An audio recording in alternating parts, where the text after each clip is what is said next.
Buenas tardes y bienvenidas a un nuevo directo de Red Nacional de Infértiles. Espero que os encontréis muy bien, en un buen momento del camino. El último directo lo dejamos con muchas de vosotras en la beta espera. Esperamos que haya ido súper bien. Y nada, ya estamos aquí de vuelta. Esta tarde vamos a conectar con la doctora Teresa Draper de Ginemed Barcelona. Ella es especialista en reproducción asistida y la responsable del Centro Ginemed Barcelona. Y va a ser una ronda de preguntas abiertas, así que todas las dudas que tengáis es el momento de plantearlas, no hay un tema específico. Recordaros que es ahora el momento de, de hacer las preguntas y de quedaros para interactuar con la doctora, pero si no podéis, siempre podéis visionar este directo más tarde porque quedará grabado en el canal. Antes de contactar con la doctora, me presento, para quien no me conozca, soy Dulce Iborra, periodista especializada en medicina de la reproducción. Acompaño a la asociación en estos directos y en muchas otras actividades de comunicación para visibilizar esta enfermedad. Y bueno, vamos a por la tarde. Voy a tratar de contactar con la doctora y yo seré, como siempre, vuestra voz. Le trasladaré vuestras dudas y vuestras preguntas. Muchas ya las hemos recibido por email. Recordaros que aquí en el chat, por supuesto, podéis hacer las vuestras y también en la cajita de preguntas, ¿vale? Así que vamos allá, vamos a contactar con Ginemed.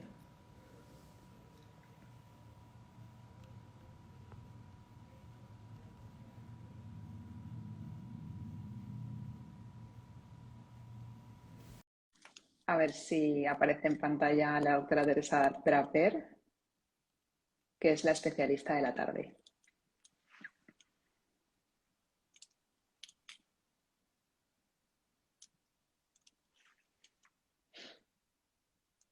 Os saludo, veo que por aquí me ponéis la manita y espero que os encontréis muy bien. A ver si la tecnología me obedece hoy. No os vayáis, que estoy conectando con ella.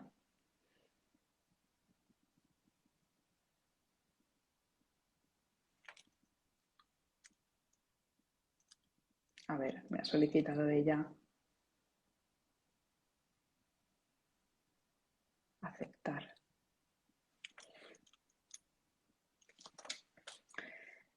Voy a escribir a mis compañeras que están aquí al otro lado del chat.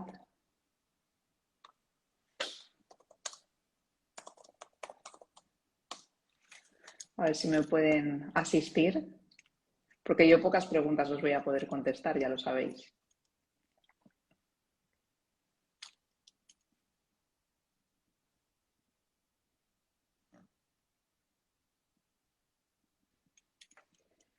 Hola, ¿qué tal? Me decís por aquí, hola.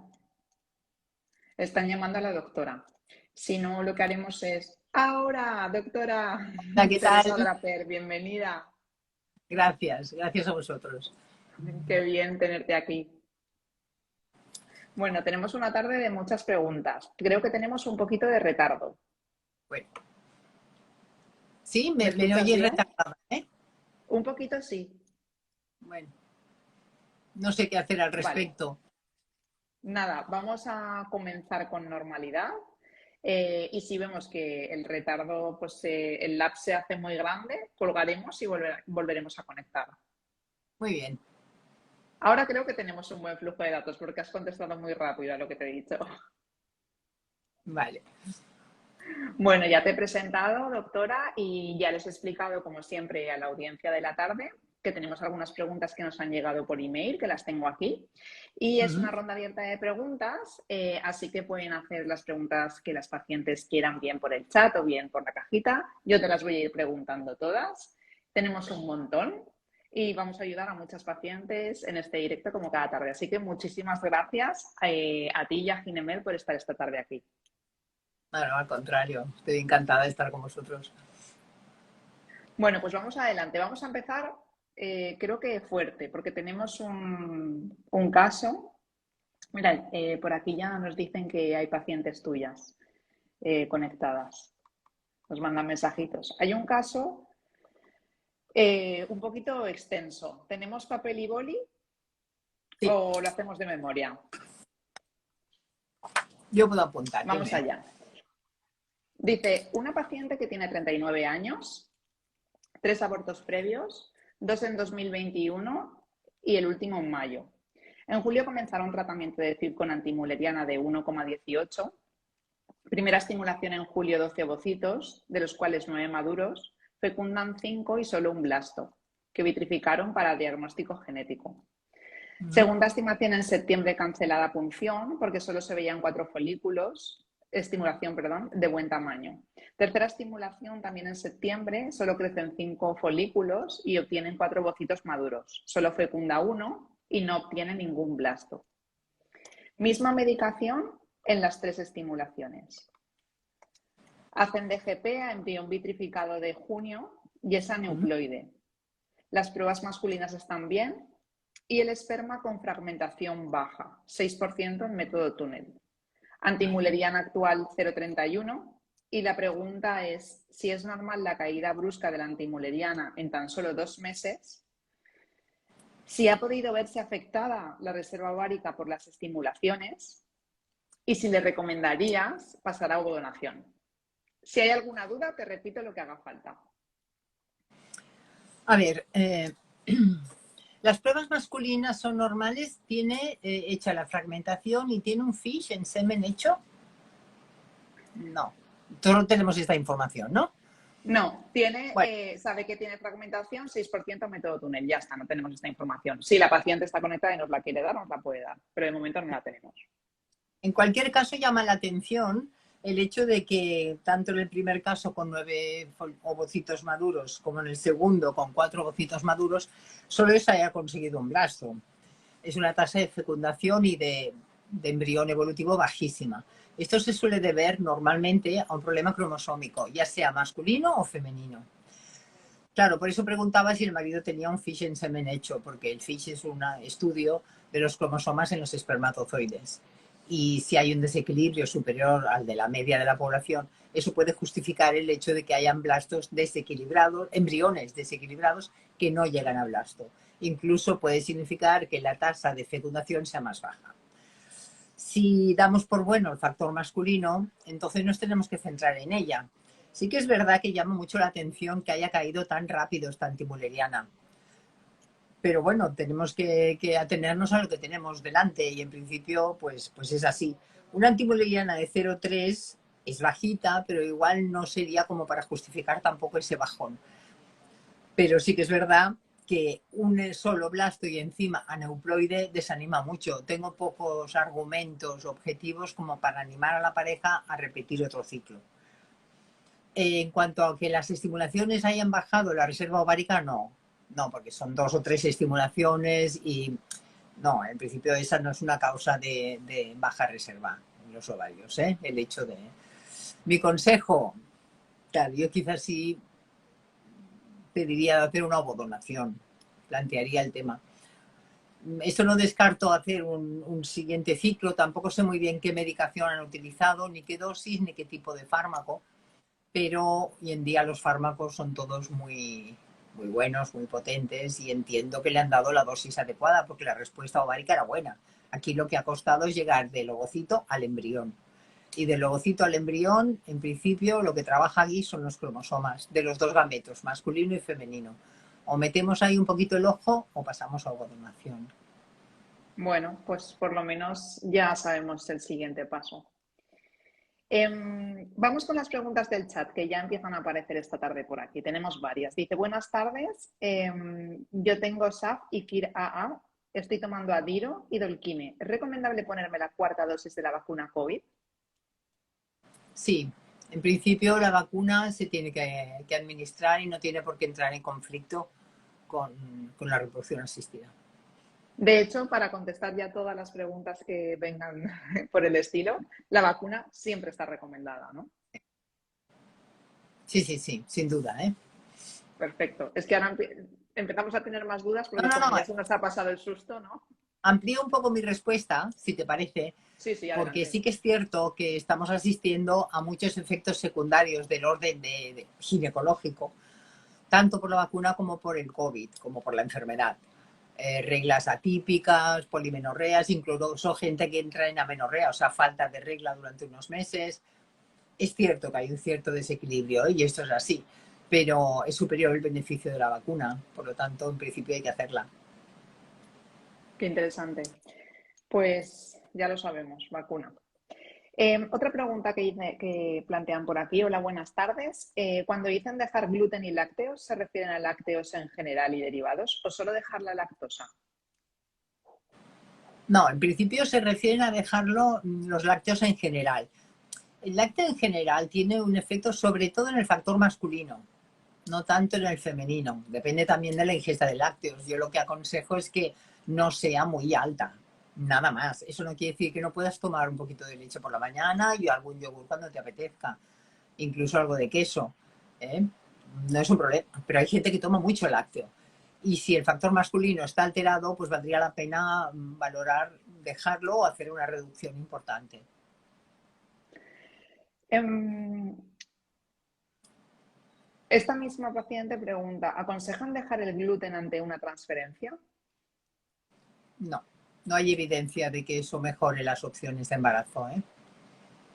Bueno, estamos hablando de mujeres que no necesariamente tienen un problema con el gluten. Exacto, sí, sí, Y la que lo así tiene ya es. no lo toma. O sea que en principio... Y te tengo que decir, doctora, que en un directo un compañero contó que cuando ya no había nada más que mirar y le preguntó a la paciente qué hay de anómalo en tu vida, ¿hay algo que consideres que no sea normal? Le preguntó también a su pareja y su pareja le dijo, pues yo creo que va muchas veces al baño, va como 3 o 4. Y a partir de ahí fue cuando llegaron aquí de la cuestión después de unos cuantos ciclos. Sí, sí, sí, puede ser. Es que a veces la esterilidad, como la medicina, no es una ciencia exacta. A veces tenemos muchos parámetros y muchas pruebas complementarias que nos ayudan a centrar el problema y a pulir muy bien el diagnóstico, pero no todo es tan objetivable y a veces tienes que llegar al diagnóstico a través de un síntoma y no de una prueba, como en este Mm. caso. Este señor probablemente pues igual tenía una hipertrofia prostática o un tumor en la próstata o algún problema que le impedía hacer una espermatogénesis correcta. Y el síntoma era sencillamente que tenía que ir al baño muy a menudo. Y a lo mejor todos los parámetros que le habían estudiado estaban bien. Mm. Pues sí. Deduzco, ¿eh?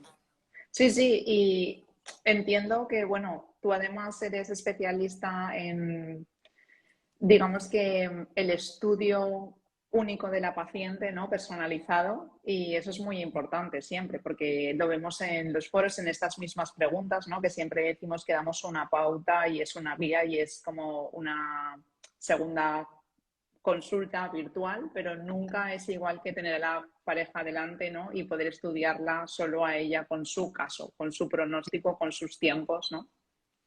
Yo siempre digo que bueno, a mí me encanta, me apasiona la reproducción asistida, me apasiona el estudio de la esterilidad. Y el hecho de que el paciente sea una pareja lo hace todavía más interesante, también es un reto, pero porque son dos personas, por lo tanto, dos organismos, dos pacientes que interaccionan entre sí. Con lo cual al final te sale un paciente único al final, pero que tienes que trabajar con uno y con otro y con lo que repercute de uno al otro. Y eso es muy bonito. Sí. Y bueno, y me imagino que en el futuro también estarán muchos algoritmos, ¿no? Que se nutrirán de todo eso. Y Claro, mira, afortunadamente. sí, afortunadamente, ya lo creo que sí. La paciente que nos hablaba antes dice que a ella la regla, concretamente, se le adelanta 2 días y se le han alterado los ciclos a colación de lo que comentabas del COVID y de la vacuna. Sí, sí. Es un caso Ujú. bastante típico, ¿eh? Que se altere un poco el ciclo. Pero Nos esto es pregunta solo por aquí. unos meses, ¿eh? Luego se restablece.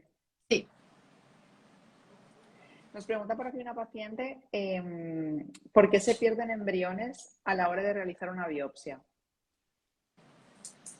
Bueno, porque ya de manera fisiológica, de manera natural, no todos los embriones que producimos las parejas que no tienen ningún problema de fertilidad son equilibrados cromosómicamente. Se entiende que al menos un 30% de los embriones que llegan a un útero no se van a implantar porque están desequilibrados y no pasa nada. Eso forma parte de la naturaleza y es así. Normalmente prestamos atención cuando se supera esta cifra. Entonces, cuando nosotros indicamos hacer un estudio cromosómico de los embriones, es porque ya sospechamos que probablemente hay más embriones de los normales alterados. Y vale la pena hacerla para no llevar a cabo una transferencia embrionaria que no tiene ningún futuro. O que vamos a transferir un embrión que está desequilibrado, o bien que puede implantar, pero después acabaría en un aborto prematuro. Son las 7:17 de la tarde. ¿Has visto, doctora, qué rápido pasa todo? Y estamos hablando con la doctora Teresa Draper, que es responsable de Ginemed Barcelona. Ella es especialista en medicina de reproducción y está contestando una ronda abierta de preguntas, de vuestras preguntas sobre vuestros casos. Y vamos a la cajita, que tenemos aquí una paciente que dice: doctora, ¿qué hacer cuando mi único embrión con diagnóstico genético preimplantacional OK causa beta negativa? Tengo 38 años y baja reserva. Y nos pone una carita triste.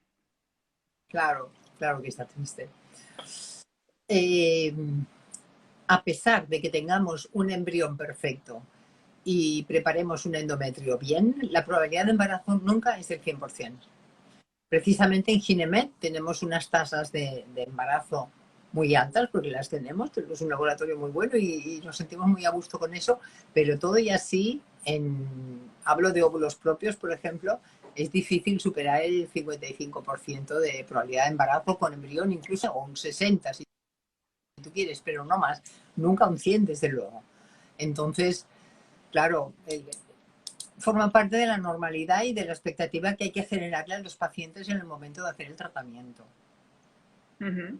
Bueno, pues ya que lo has citado, yo creo que podemos hablar abiertamente de las tasas, porque siempre genera como mucho desconcierto, y yo creo que está muy bien que comentemos cuáles son las tasas de éxito de Ginemed.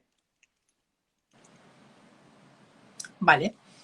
¿Quieres que te comente las tasas en general por tratamiento? O... Sí, un poco para tener una guía, ¿no? Ahora que estamos preguntando, tenemos aquí preguntas de ovodonación, de fecundación in vitro con óvulos propios. Creo que es muy buena guía para quien está en su tratamiento y para quien va a comenzar, ¿no? Porque las expectativas a veces que tenemos no se corresponden con la realidad. Hay gente que piensa que sí o sí quedará la primera, ¿no? Y hay personas que lo miran como diciendo igual nunca lo conseguiré, y para eso están los datos y la ciencia, ¿no? Para... Claro. Sí, a los datos hay que atenerse, sí que es verdad que la tasa de embarazo la tenemos valorada según la edad de la mujer, especialmente. Y claro, esta va descendiendo con la edad. Te puedo dar la tasa, pues a los 35 años a lo mejor tenemos un 70% con embriones estudiados, pero a medida que van pasando los años nos instalamos, por ejemplo, en 40 o 41 años en un 35% con embriones estudiados, todo esto. En el caso de la ovodonación, la verdad es que tenemos unas tasas altísimas, estamos en un 70-75% de probabilidad de embarazo. Y esto pues es agradecido, porque ya bastante cuesta mentalizarse y digerir el hecho de que tienes que hacer una adopción de óvulos y renunciar a los propios, al menos que el tratamiento sea agradecido en cuanto a resultados. Pues sí, no sé si te he muy contestado. importante. Me has contestado perfectamente a mí y a todas las pacientes, y bueno, y tienes razón, ¿no? Con la de la ovodonación, que a veces cuesta mucho dar el paso, pero uno también se tiene que medir las fuerzas y el tiempo. Y no sé si está bien esto que lo diga, pero nuestra genética no tiene por qué ser siempre la mejor. Y bueno, y yo que soy madre me voy a atrever y voy a decir que un niño es de quien se lo cría y de quien está con él todos los días. Totalmente de acuerdo. Y además al final hay que priorizar un poco. Si tú quieres montar una familia con la persona que tú quieres, pero no puede ser, pues porque tienes un problema médico, de la misma manera que te operas una apendicitis o te tomas una aspirina, pues existe la ovodonación, que te va a dar lugar a un modelo de familia exactamente igual que si el hijo fuera biológico, porque el código de barras no nos lo ve nadie. Y el niño es de quien lo cuida, lo lleva al cole y lo enseña a ser una persona feliz. Doctora, y la donación de órganos, que estamos agradecidísimos y súper orgullosos de nuestro país, porque somos líderes mundiales, y estamos encantados de saber que habrá un corazón para nosotros o habrá un riñón para nosotros, ¿no? Y esto siempre queda un poco como en segundo plano en la sociedad, y es maravilloso poder disponer de ese material biológico que las personas te den con tanta... Sí, completamente de acuerdo. O sea, es un ejemplo magnífico. pero hay una diferencia. El tema de reproducción es como una función legítima que tenemos y nacemos con ella. Y tiene una dimensión un poco, si tú quieres, superior, en el sentido de que, bueno, transmitimos algo al mundo, dejamos en el mundo nuestra huella, que para mí la huella es la misma, pero porque yo estoy deformada profesionalmente. Pero entiendo la frustración de no poder tener un hijo Sí, biológicamente. por supuesto, por supuesto. Como el que Yo sé que recibe tú también. un órgano y su vida también de alguna manera se frena, eso por supuestísimo. Sí, Pero bueno, agradecidos con la ciencia de poder tener claro. esta posibilidad, ¿no? Continuamos con las preguntas. Dice por aquí una paciente.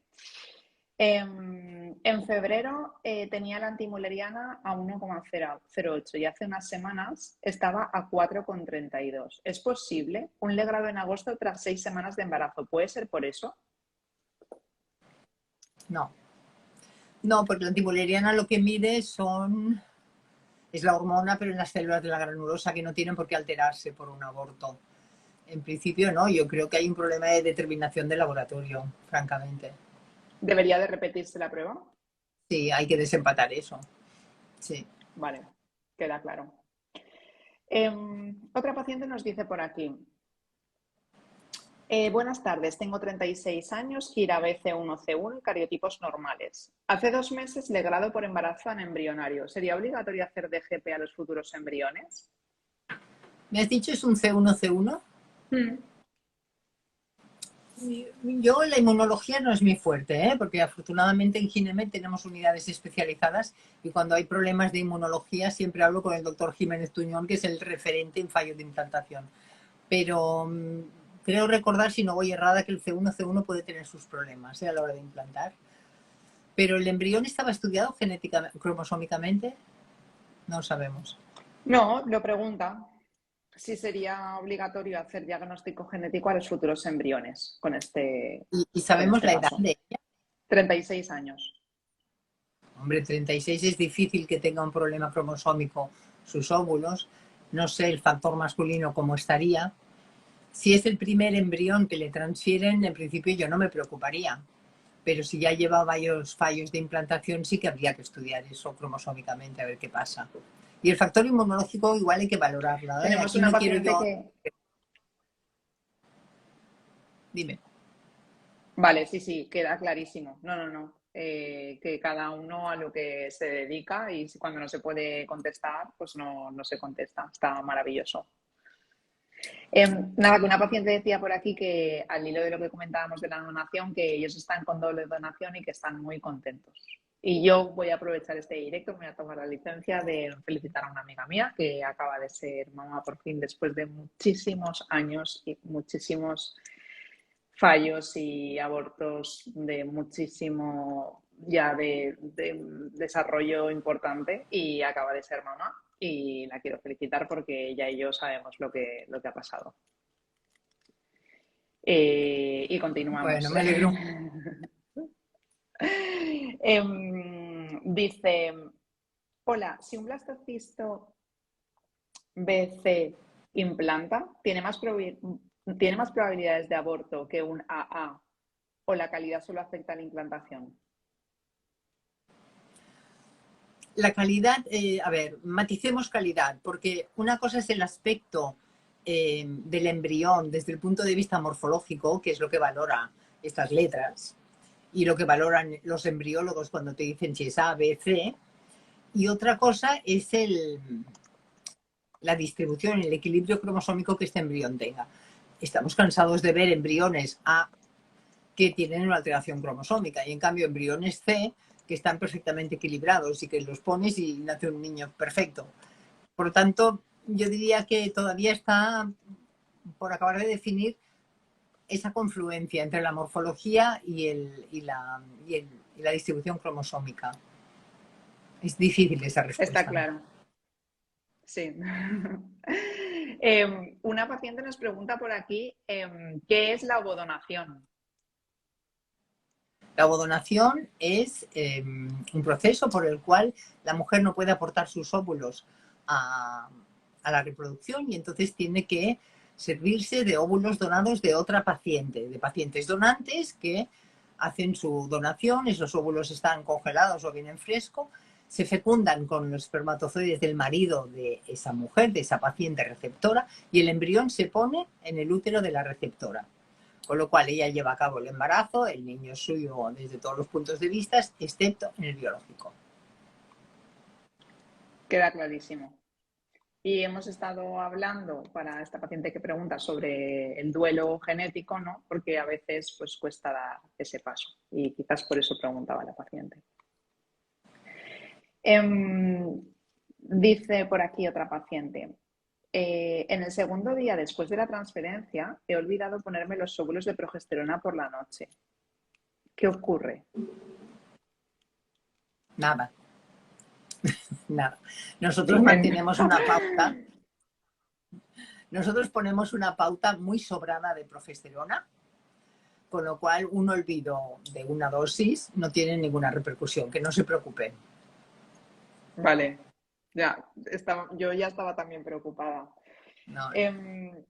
Una paciente pregunta si podemos comentar un poquito qué es el método ROPA, cómo se lleva a cabo, cuál es el estudio que se hace. Si quieres contarnos en Ginemed cómo es el proceso. El método ROPA consiste en hacer una fecundación in vitro a una pareja de mujeres homosexuales, ¿vale? Entonces, una de ellas aporta los óvulos, se fecundan con semen de banco y el embrión resultante se pone en la otra mujer de la pareja. Con lo cual, una es madre biológica solamente y la otra es madre gestante. Es una manera de que se sienta el hijo todavía más compartido de lo que sería si se hace solo una inseminación con semen de banco a una de las dos miembros de la pareja. Pues ya que estamos en este punto y venimos de la ovodonación, ¿por qué no hablamos también de la epigenética? Hablemos. ¿Qué queréis saber sobre epigenética? Bueno, comentabas que en el caso del método ROPA, ¿no? Pues alguien pone el óvulo y otra persona pone el útero, su pareja, y bueno, tiene la carga genética del óvulo, pero algo sucede también dentro del útero, ¿no? Sí, y esto es válido no solo para el método ROPA, sino también para la donación de óvulos. Una cosa es el código de barras, que digo yo, que lleva el embrión, y otra cosa es que ese embrión está en un útero durante 9 meses y luego crece en un seno familiar que te aporta muchas cosas. Eso es la epigenética, ¿no? Entonces, esos niños, que a lo mejor desde el punto de vista cromosómico no comparten el mapa con la madre, la convivencia hace que voz, manera de reírse, la mímica, toda la mímica no verbal y la verbal, acaban siendo muy parecidas a sus progenitores, sean o no biológicos. Esto para los donantes de semen también es válido, ¿eh? Muy interesante.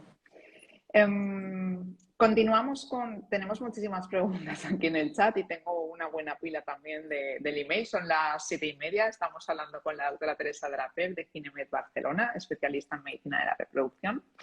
Y bueno, vamos a ir dando solución a todas las dudas que hay por aquí. Dice una paciente, ¿qué factores intervienen para que un ovocito maduro no alcance el estado embrionario? Un ovocito maduro. A ver, el ovocito solo es el 50% de ese embrión, ¿de acuerdo? O sea, aquí juega un gran papel el espermatozoide que lo va a fecundar y a partir de ahí la responsabilidad es mixta. Por lo tanto, si el ovocito está maduro, proviene de una mujer joven que entendemos no va a tener muchos problemas cromosómicos ni fenómenos oxidativos en sus cromosomas, no debería pasar nada. Si pasa, normalmente es atribuible a la edad de la mujer o a factores masculinos que intervienen también en la formación, es un 50%. Con respecto a lo que comentábamos del método ROPA, pregunta a la paciente cuáles son los porcentajes de éxito, pero bueno, me atrevo a decir que son los mismos que hemos comentado al principio, ¿no? Y que puede revisionar. Son los mismos que en una fecundación in vitro, depende mucho de la que dona los óvulos, también de la edad que tenga.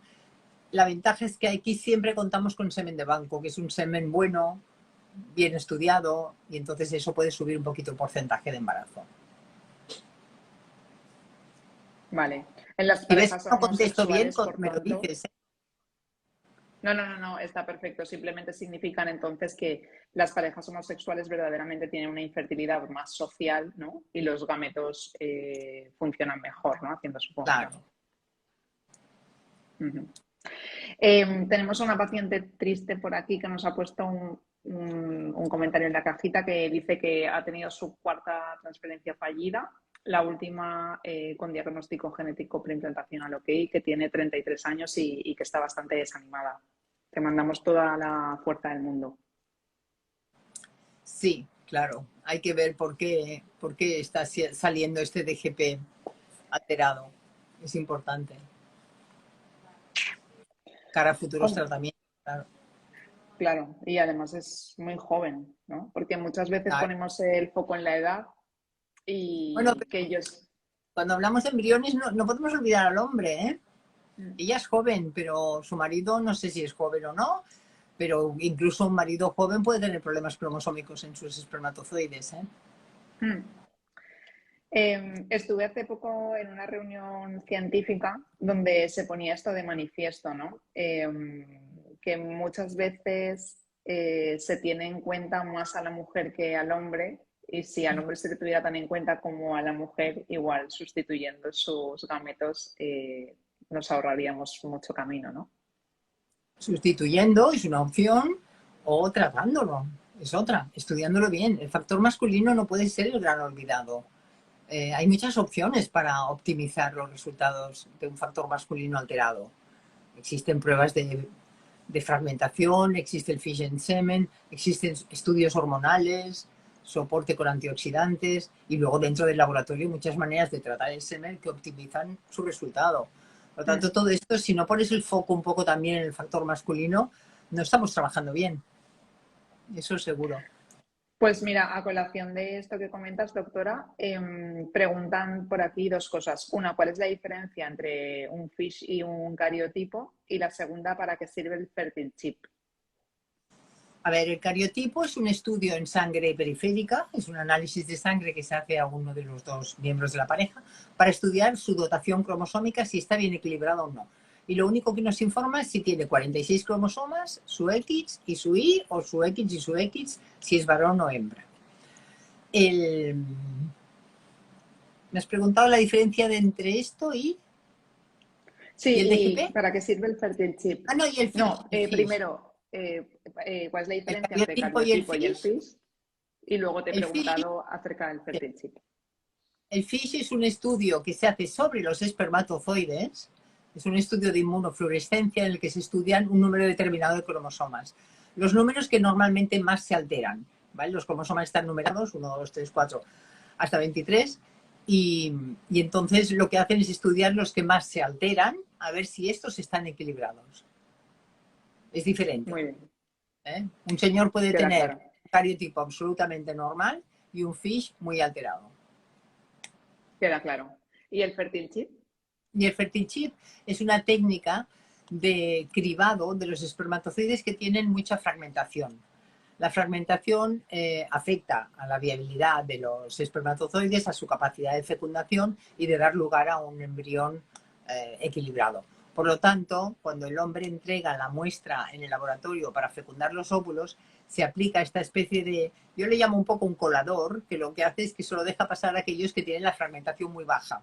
Y los que la tienen muy alta y por lo tanto están alterados se quedan enganchados en las paredes de ese túnel por el cual los hacemos pasar para filtrarlos. Es un filtro al final. Es un filtro de cromosomas, hay de espermatozoides. Queda claro. Tengo una pregunta por aquí que me resulta difícil de plantearla. A ver si tu doctora me ayudas a comprenderla. Dice, hola, somos dos mujeres que hemos hecho el método ROPA y mi pregunta es, ¿cómo se juntan tres sangres? Es posible que una de ellas no sea compatible y por eso puede haber abortos. ¿Y qué podríamos hacer? A ver, se juntan tres sangres, bueno, sí, tiene su parte de razón. Pero normalmente cuando una mujer queda embarazada, tenemos estudiado su grupo IRH, ¿de acuerdo? Y cuando coges un donante, también estudias su grupo IRH para que sea compatible con la mujer donante. Por lo tanto, en principio, no debería ser un problema. Vale, ya lo he comprendido, sí. ¿Sí? Sí. No, Vale. es que estaba yo pensando, es imposible porque No, yo ya no, me la había pregunta ido es muy a... buena, ¿eh? La pregunta es buena. Sí, yo ya me había ido a estos tratamientos experimentales que hacen en Inglaterra donde entra una tercera persona. Muy bien. No. Vale, queda claro, muy buena, sí. Dice una paciente por aquí en el chat, a nosotros en la Seguridad Social nos diagnosticaron a mi marido de oligoespermia y no le hicieron fragmentación. Y en Ginemed Murcia, seminograma y FISH y tiene oligotetazooesperma, FISH y Teratotospermia. fragmentación de 4. Bueno, es que si tiene una oligofospermia severa, el test de fragmentación no se puede hacer, porque hay tan poquitos que cuando lo intentas hacer tampoco no te sirve de mucho. No sé exactamente cuál es la pregunta. Sí, dice, no, es que ahora Ah, acaba de escribir lo siguiente que dice fragmentación de 45% y está con Seide, Ferti y cúrcuma piperina. sí, Ahí estos son finaliza. antioxidantes que ayudan un poco a la espermatogénesis y los damos de manera rutinaria cuando hay un varón con el semen alterado. Por lo tanto, adelante, esto está bien. Sí, sí. Bueno, ¿y cómo puede pasar, doctora, esto que comentaba la paciente, ¿no? Le hacen unas pruebas en un centro, no encuentran nada y luego se destapa la cosa. Por un fallo de laboratorio, ¿no? Como hablábamos antes, por ejemplo. Depende de la cosa, claro, o depende también de cuánto tiempo pasa en una prueba, de una prueba a otra. Pues hay fallos de laboratorio, evidentemente, nadie es perfecto, sí, puede ser algo No, así, claro, no lo claro. sé. Como lo que hemos visto antes que comentaba una paciente de su Aquello antimuleriana, de la ¿no? antimulleriana, sí. Sí, bueno, por eso también hay que estar un poco al tanto, ¿no? Pues porque todos somos humanos y podemos intercambiar a veces también los resultados. Y Claro. está muy bien que lo pregunten y que no se conformen. Mira, hay una paciente que dice que tiene endometritis, si es posible el embarazo y si hay alguna pauta de antibiótico antes de transferencia por si ha vuelto la endometritis. No sé si la endometritis ya se fue, porque esto no lo aclara. Dice, endometritis, ¿es posible embarazo? ¿Hay alguna pauta de antibiótico antes de transferencia por si ha vuelto la endometritis? Sí, la endometritis la detectamos haciendo una biopsia de endometrio y unos cultivos endometriales. Normalmente cuando sale una endometritis sale un cultivo alterado y aparece un germen responsable de esa endometritis. El tratamiento antibiótico se da orientado al tipo de germen que haya salido. No todos los gérmenes son sensibles a todos los antibióticos. Entonces, ya sabemos cuál va bien para cada uno. Cuando sale un germen concreto ya sabemos qué tratamiento antibiótico hay que dar. No de manera indiscriminada. Si ella no sabe si sigue teniendo la endometritis, lo que tiene que hacer es recomprobarlo. Está claro. Bueno, como cuando tenemos cualquier otra infección, ¿no? Que nos hacen el cultivo para saber qué es lo que tenemos que tomar. Exacto. En el caso de tener 33 años, dice una paciente, y querer evitar enfermedad genética masculina, ¿es mejor la inseminación artificial o la fecundación in vitro con semen de donante? O sea, entiendo que enfermedad genética masculina, entiendo que el marido es portador de alguna enfermedad genética. Sí, entiendo que sí. No lo dice claramente, pero entiendo que sí. Porque se está Bueno, hagamos planteando o la suposición. inseminación artificial o la fecundación in vitro. En el caso de que el marido sea portador de una mutación y no queremos que la descendencia la herede, o bien se aísla la sonda para esa mutación, se hace una fecundación in vitro y se hace un diagnóstico eh, pregestacional con esa sonda que nos descarta qué embriones llevan esa mutación. ¿Vale? Eso es una opción. La otra opción es ir directamente a semen de banco, con lo cual ya descartamos la posibilidad de que esa mutación pase a nuestra descendencia. Está claro.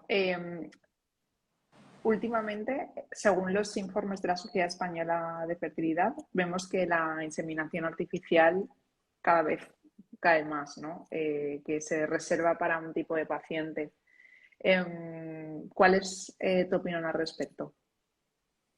La inseminación artificial, en principio, tiene sentido cuando hay una disminución de la movilidad de los espermatozoides en la parte masculina de la pareja, leve, ¿vale? Leve. Y también en aquellos casos de mujeres que quieren ser madres en soledad y que son jóvenes y pueden permitirse perfectamente que se les haga una estimulación y una inseminación con semen de banco. Ahí tiene un gran papel. Y cuando hay una disminución de la movilidad leve también. Ahí es muy agradecido. Para todo lo demás, ya casi mejor ir pensando en fecundación in vitro. Está claro. Mira, pues la paciente que comentaba lo de la donación de semen dice que sí, que es portador y que ya han hecho 3 fecundaciones in vitro con DGP sin éxito. No sé qué decir, claro. Si el DGP han salido todos alterados, más vale que se cambie algo ahí. No podemos estar dándonos... Sí, sí, por eso preguntaba que era mejor, si la inseminación artificial o la fecundación in vitro. Tenemos otra paciente que dice, ¿la doctora recomendaría una histeroscopia con este resultado? Fragmentos de endometrio de tipo proliferativo con disposición focal polipoide sin evidencias histológicas de la patología orgánica. Gracias. No, entiendo que esto es una biopsia de endometrio. Es un endometrio un poquito polipoide, pero no tiene por qué hacerse una histeroscopia.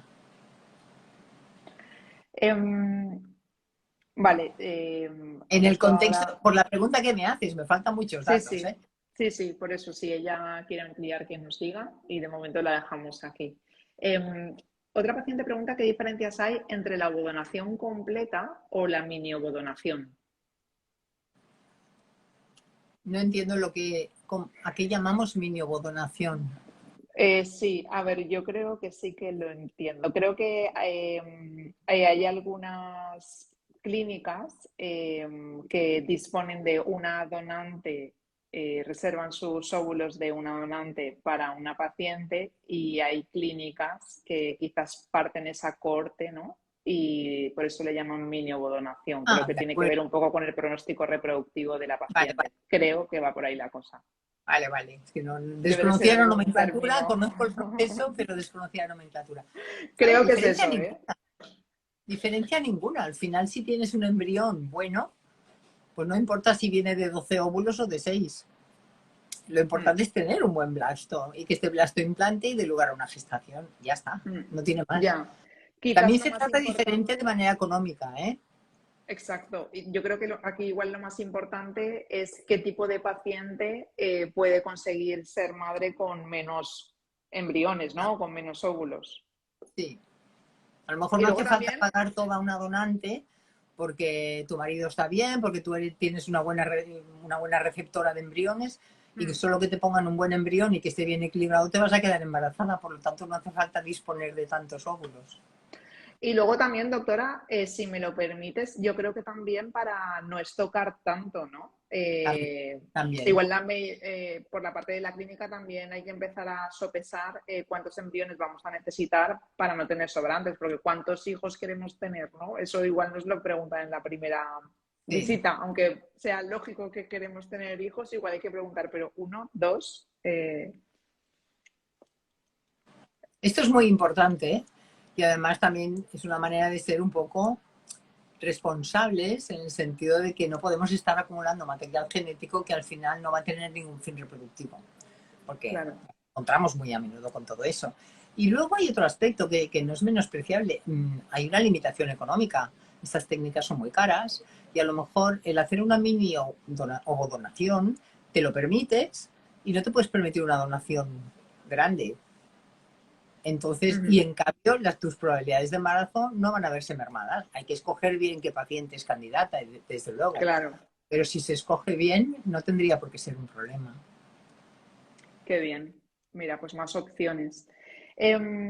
Una paciente pregunta si la doctora puede explicar qué es el KIR-HLA. En 2 Uy, mujeres, ¿cómo podríamos hacer para solucionar esto? ya volvemos, me sabe fatal, ¿eh? Pero No pasa no puedo nada. entrar en esto porque lo haré muy mal. Vale. ¿La No es, derivamos a no es dónde, mi doctora? fuerte, no es mi fuerte, lo siento. A tu compañero, vamos a citarlo, pues. Invitarlo un día, que os gustará mucho. Seguro que sí. Mira, una paciente con 35 años que ha pasado un cáncer de pecho con quimio. Esperamos que te encuentres muy recuperada y que para adelante. Mira, justo un día después del día del cáncer de mama. Dice, antimurina de 0,25 recomienda donación. Un intento de in vitro solo pudieron obtener 4 ovocitos y al final no llegó a embrión ninguno. Entiendo que por el cáncer de mama igual le hicieron quimio y radio. Con quimio, sí. Con quimio. Claro, probablemente esté dañada la reserva ovárica, por eso. De hecho, hay muchos programas que a la que te diagnostican un cáncer de mama, enseguida la mujer hace una preservación ovocitaria corriendo, porque ya sabemos que luego hay un daño químico. De hecho, esta sería la pregunta, porque puede que haya preservado, porque hay gente que preserva y lo intenta primero de manera normal, ¿no? O sea, de manera doméstica o tradicional, y luego si no recurre a su preservación. Claro. Le podemos hacer esta pregunta. Dice, mira, nos contesta aquí, dice ambas, quimio y radio. Claro. A ver si nos contesta, a ver si ha preservado la fertilidad. Aquí sí que me gustaría decir que, al menos en Ginemed, yo no sé si somos el único centro o hay más, pero las preservaciones de causa oncológica las ofrecemos de manera gratuita, porque entendemos que en ese momento la mujer no está para grandes gastos, es una situación que tienes un clima mental que te impide pensar con claridad y al menos tienes esta opción para luego recuperar la oportunidad de reproducción. Mira, nos ha contestado y dice que sí, que preservó 12 ovocitos y al descongelarlos y juntar sus gametos con los de su pareja, no sobrevivió ninguno. ¿El factor masculino está bien? No sabemos tampoco. Si nos lo puede contestar. Sí, a ver si nos puede preguntar, porque, doctora, ¿verdad que obviamente la preservación no puede garantizar un bebé en el futuro? Es solo un método más de prevención. Pero se estima, la ciencia dice, corrígeme si me equivoco, que se estima que necesitamos un aporte de 10 óvulos, ¿no? Para poder optar a un bebé. Sí, bueno, pero sí, yo tengo la cifra de 8 delante, pero es igual. En cualquier caso, sí, claro, 33 años me cuesta pensar que sus óvulos estuvieran alterados. Yo por eso pensaba que el efecto era de quimio y radio. Pero ya veo que el factor masculino, bien. Bien, pero con un seminograma solo, porque claro, ya estamos con todo aquello de que hay que profundizar mucho en el factor masculino. Y luego además hay un factor endometrial, que esto tampoco no hemos hablado mucho, pero lo importante para que un embrión tire para adelante es que el embrión esté bien equilibrado por parte masculina y por parte femenina, y luego por otra parte que el útero y el endometrio estén preparados para recibir ese embrión y que se ponga ese embrión en el momento adecuado hormonalmente y histológicamente ese endometrio esté receptivo. Vamos a hablar de eso, doctora. Vale. De la receptividad endometrial, porque, bueno, es muy importante la salud embrionaria, pero también es muy importante la salud endometrial. Hemos hablado de endometritis y nos ha quedado quizás hablar un poco de microbiota y de ventana de implantación. Sí, sí. Todo y que han salido unos test magníficos de la ventana de implantación, de la microbiota, y los hacemos, los estamos haciendo porque además es una manera también de recopilar información y tener estudios concluyentes. No hay una evidencia absoluta de que realmente todo eso sea trascendente y útil. Yo le hago caso, porque hay que hacerle caso al menos mientras lo estudias. Y de hecho, en lo que tiene que ver con la ventana implantacional, a mí me funciona. Yo cuando hago transferencias, no consigo embarazo, hago un test de la ventana implantacional, me sale desviada la ventana y modifico mi conducta y transfiero cuando la ventana está bien, he conseguido embarazos en un número importante. Ahora, estadísticamente, supongo que tampoco no tiene... O sea, no es todavía sensible ni significativo, ¿vale? Pero me está funcionando. En cuanto a la microbiota, sí, la microbiota la se está estudiando muchísimo. Yo lo que creo es que lo que hay que hacer es estudios de cultivos endometriales, si hay alguna infección, tratarla y utilizar los probióticos. Cada vez estamos más por utilizar los probióticos, aunque sea de manera un poco genérica. Vale, y podemos hablar también de ese empleo de probióticos, porque habrá quien se eche a la farmacia y se atiborre, o a la parafarmacia y se atiborre de probióticos, pero claro, todo tiene una Claro. pauta, ¿no? Y una aplicación. Es como lo del Y es, yodo, ¿no? sí, sí, y es un mundazo. Sí, sí. Bueno, yo creo que sencillamente hay que dejarse aconsejar por el ginecólogo, ¿eh? Nosotros sabemos más o menos cuáles son los probióticos serios y que están bien equilibrados y que han hecho estudios de su composición y en la farmacia puedes encontrar cosas que no necesariamente están muy bien dotadas. Perfecto. Siempre bajo prescripción médica, aunque no sea un medicamento, aunque sea algo inocuo, ¿no? Si queremos acortar el tiempo, tenemos que dejarnos aconsejar por un profesional, que para eso habéis Sí. estudiado y seguís estudiando tanto para solventar estos problemas. Nos queda muy poquito tiempo, concretamente 8 minutos y algunas preguntas. Aquí en la cajita tenemos una de una paciente que está un poco desanimada, lleva 4 años sin embarazo. Le han dicho que están bien y que solo tiene ella que perder peso. Y la pregunta es si tanto afecta este factor. El tanto afecta, yo no lo puedo medir, pero afecta. O sea, el índice de masa corporal por encima de un 33-34% tiene un efecto importante sobre la fertilidad.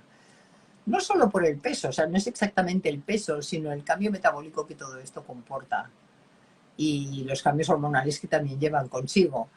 También el aumento, el sobrepeso está relacionado con algunas patologías ginecológicas como el síndrome de ovarios poliquísticos y que todo eso tiene trascendencia a la hora de la fertilidad. Por lo tanto, cada caso hay que estudiarlo. A lo mejor esta señora tiene unos ovarios maravillosos y yo estoy metiéndome en un jardín, pero el sobrepeso afecta, sí que lo hace.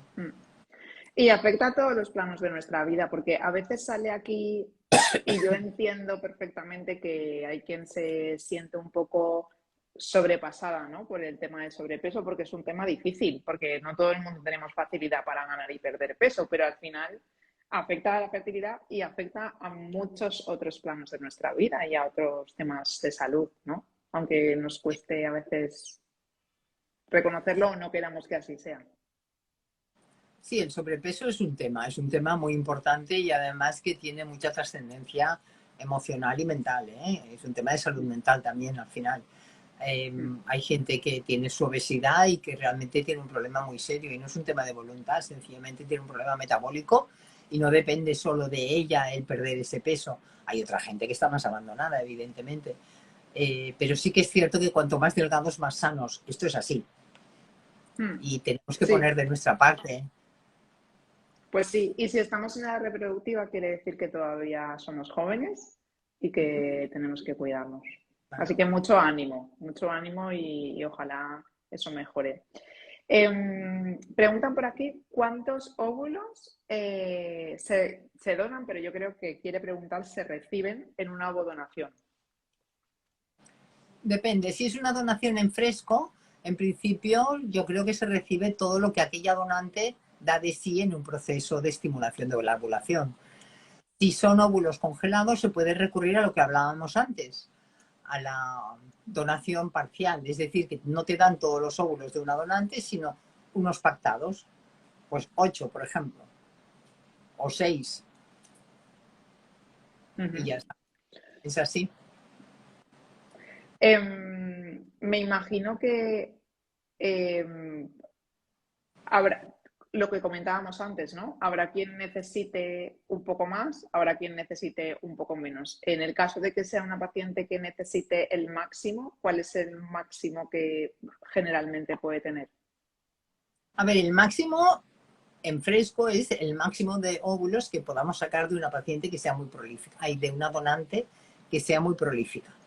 En Ginemed lo que hacemos es que en el caso no de frescos, porque en fresco es todo lo que da la paciente de sí, la donante de sí, perdón.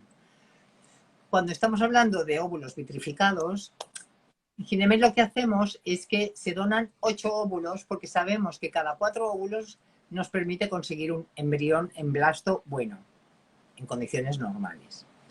De esta manera garantizamos como mínimo 2 blastos, que luego pueden ser 3 o 4, pero garantizamos un mínimo de 2. ¿Vale? También existe la opción de decir, a mí denme los óvulos que quieran, pero garantíceme 2 blastos o un blasto. Y el precio cambia en Ya, función de lo que tú estás pidiendo. vale, ¿Me ya lo explico? he comprendido. Julia? Sí, perfectamente. Perfectamente. Mira, preguntan a colación de esto, ¿cuántos óvulos es recomendable ir congelando para una futura fecundación in vitro en una paciente, por ejemplo, que tiene una baja antimuleriana? ¿Cuántos más mejor? Claro, es una pregunta complicada porque son tratamientos que son duritos. Hacer una no es nada, pero luego se va complicando. Si tiene una antimuleriana baja, evidentemente tiene que preservar. Y cuanto más preserve, mejor, porque tendrá más oportunidades de embarazo a futuro. Ya comentábamos antes que la preservación ovocitaria no es un seguro, pero es una opción de rescate, de recurrir a ella cuando tus óvulos ya no están funcionando bien. Por lo tanto, vale la pena asegurarse un poquito de que ese rescate está bien. Y cuantos más tengamos, mejor. Y ahí, pues Pues, yo diría por encima de 10, pues si puede ser, sí. pues mucho ánimo ya por esos 10 o más. Vamos con las últimas preguntas que voy a tratar, algunas de resumirlas porque son muy parecidas. Entonces, mira, vamos a solventar el último caso clínico que lo tenemos aquí en la cajita y luego te hago una pregunta así tutti frutti. Vale. El caso es una paciente de 36 años que tiene síndrome de ovario poliquístico, 3 ectópicos y un aborto de 8 semanas por trisomía del 21. Cariotipos ok e histeroscopia ok. ¿Qué pruebas le recomiendas? Bueno, si ha tenido 3 ectópicos, entiendo que las trompas se las han quitado. Porque cuando tú tienes un ectópico, la probabilidad de repetir el ectópico se dobla. Y si encima tienes un segundo, pues volvemos a estar con lo mismo. En estos casos hay que quitar las trompas y hacer una fecundación in vitro. La trisomía 21 en principio yo creo que no tiene nada que ver con todo eso. Yo creo que es un accidente que se ha sumado a esta retahíla de infortunios que ha tenido esta paciente pobre. Pero en principio yo diría que esto es así. Si todo está bien, hay un problema tubárico. O sea, el embrión se queda en la trompa, por lo que sea, se queda en la trompa. Y el que ha llegado, pues con mala suerte, era un embrión alterado. Pero hay que evitar que se quede en la trompa, por lo tanto hay que sacar la trompa y hacer una fecundación in vitro. ¿Con diagnóstico o sin? Hombre, ha tenido una trisomía 21, si quiere asegurarse de que eso no repite, con diagnóstico. Hecho. Pues bueno, vamos a por la última. Es sobre la ventana de implantación. Tenemos varias preguntas. ¿Cuánto dura el test de la ventana de implantación? Esta paciente dice que este mes hace 2 años que se hizo la prueba y le salió la ventana desplazada 6 días. Y hay pacientes que preguntan también que cuál es ese test de la ventana de implantación. Vale, el test consiste en simular un ciclo en el cual tú vas a poner unos embriones y en lugar de poner el embrión en el día D que tú tienes estipulado por protocolo, que es el día en que tú transfieres el embrión, en lugar de poner un embrión, lo que haces es una biopsia de endometrio. La mandas a un centro especializado y te hacen el estudio de si ese endometrio, en ese día concreto y con el tratamiento que tú le has puesto, estaba receptivo. O si bien está posreceptivo o prereceptivo. Y te dicen cuánto tienes que desplazar esa transferencia en horas hacia adelante o hacia detrás, o en días. Con lo cual es como un GPS de pon el embrión en el día más 5 y 12 horas. O más 4 y 18 horas. Más o menos va así, ¿eh? Y entonces tú programas la transferencia embrionaria en esa fecha concreta que te dice el test. Queda clarísimo. Te había dicho que eran las últimas preguntas, pero acaba de llegar una in extremis y si a ti no te importa, la No. contestamos. Dice, 2 miomectomías, una histeroscopia y otra laparoscopia en un año y ahora después el ciclo diprueba con Proginova, un mioma cerca del endometrio. ¿Qué voy a hacer? Si hay un mioma cerca del endometrio que está deformando la cavidad, sería importante quitarlo.